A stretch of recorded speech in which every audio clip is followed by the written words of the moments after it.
और सारे खानों का सारा नुकसान हो गया और उसमें काउंटर दूसरों का काउंटर लगवाया, पुलिस वालों ने लगवाया, गालियां दे दे के बक बक के तुम्हें जो करना है वो कर लो, कि मतलब काउंटर यहीं रखा जाएगा वहीं सारे हटवाया नहीं गया, लगवाया गया। कह रहे हैं इसके आगे किसी का ठेला नहीं लगेगा, ये बोल रहे हैं वो।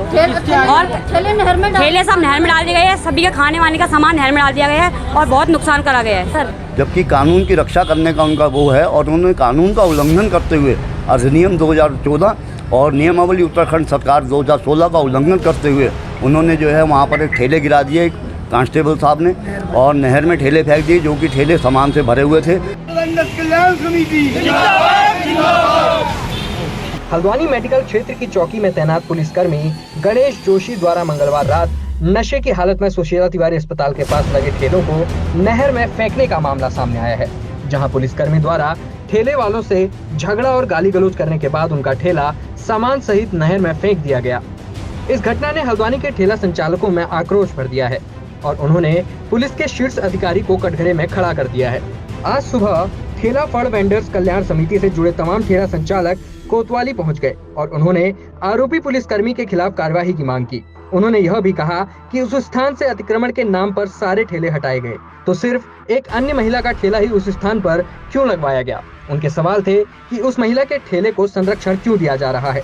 अतिक्रमण की कार्यवाही सब पर होनी चाहिए।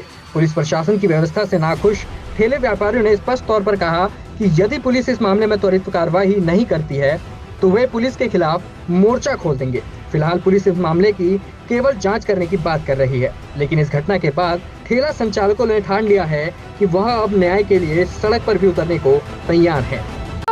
और सारे खानों का सारा नुकसान हो गया और उसमें काउंटर दूसरों का काउंटर लगवाया, पुलिस वालों ने लगवाया, गालियां दे दे के बक बक के तुम्हें जो करना है वो कर लो, कि मतलब काउंटर यहीं रखा जाएगा वहीं रखवा के आज भी चले गए और वहीं पर रखा है और आज तक अभी कोई सुनवाई नहीं हुई है। तो और का सब बेवकूफ़ है, सब मतलब पीछे जाएंगे वो आगे रहेगी, ये उसके बाद में क्या कार्रवाई की जाएगी उसकी, आज तक भी नहीं वो हो रखा है। काउंटर नहीं लगेगा और कह रहा है इससे आगे लगे तो उसको कोर्ट की कार्रवाई करनी करेगी और कह रहे हैं वहाँ किसी का ठेला नहीं लगेगा, उनके आगे बोल रहे हैं काउंटर हटवा दिया जाए। बाकी किसके द्वारा हटाया गया काउंटर? सर हटवाया नहीं गया, लगवाया गया। कह रहे हैं इसके आगे किसी का ठेला नहीं लगेगा, ये बोल रहे हैं वो।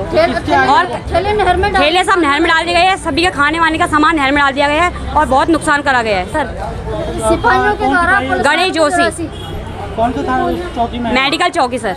कि पथ विक्रेता अधिनियम 2014 और नियमावली उत्तराखंड सरकार 2016 बनी हुई है, उसके उपरांत जो है उच्च न्यायालय के आदेश हैं कि जब तक कि सभी पथ विक्रेताओं का सर्वेक्षण कार्य और उनको जो है वेंडिंग जोन वगैरह का सारा कार्यक्रम पूर्ण नहीं हो जाते हैं, तब तक किसी भी पथ विक्रेता को बेदखल ना किया जाए।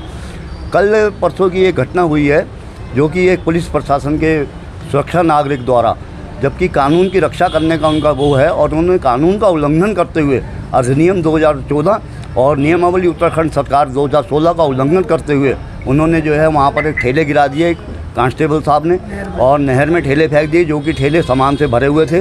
हमारे जो है पथ विक्रेताओं का बहुत उसमें नुकसान हुआ है और हमें बताया गया है कि रात्रि को 8:30 बजे वो लगभग शराब के नशे में भी थे, जबकि हम नशे का विरोध कर रहे हैं और उसके बावजूद ऐसा हो रहा है। और अपनी तरफ से पुलिस प्रशासन के उन्हीं सिपाहियों द्वारा या कि चौकी द्वारा एक वहाँ पर स्टॉल लगा दिया गया है और उनसे कह दिया गया है कि इस ठेले से आगे, इस स्टॉल से आगे कोई ठेला नहीं लगाएगा। तो हम उसके विरोध में अभी एसएसपी जगदीश चंद्र जी क्राइम से मिले थे एसपी से परसों, लेकिन अभी तक उनके खिलाफ कोई कार्रवाई नहीं हुई है। आज हम वरिष्ठ पुलिस अधीक्षक साहब से मिलने आए हैं और उस कार्रवाई के लिए। आपका नाम? मेरा नाम प्रमोद अग्निहोत्री, मैं ठेला फड़ वेंडर्स कल्याण समिति का प्रदेश अध्यक्ष हूँ, नेशनल हॉकर फेडरेशन का नेशनल वाइस प्रेसिडेंट।